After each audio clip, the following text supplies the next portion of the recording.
Hi guys! Olá pessoal! Espero que todos estejam bem. Estamos aqui para mais uma dica de inglês com a Jesmé.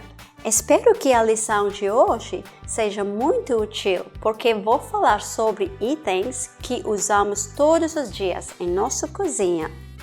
Então, se você não sabe os nomes desses itens básicos, fiquem atentos. Aqui vamos nós.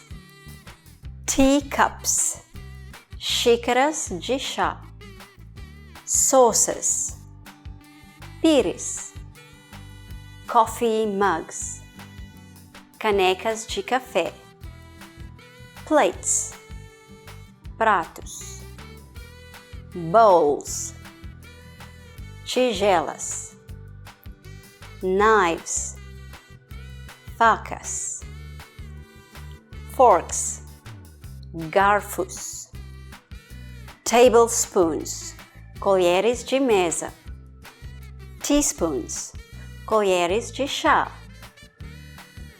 Pots, potes. Pans, panelas. Kettle, chaleira. Baking tray, assadeira. Electric mixer, misturador elétrico. Blender, liquidificador.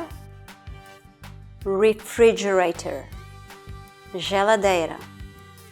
Microwave, micro-ondas.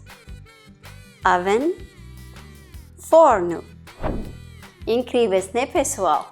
Lembre-se que se não praticaram, não vão melhorar. Portanto, nunca pare. Até logo. Tchau, tchau. Bye, bye.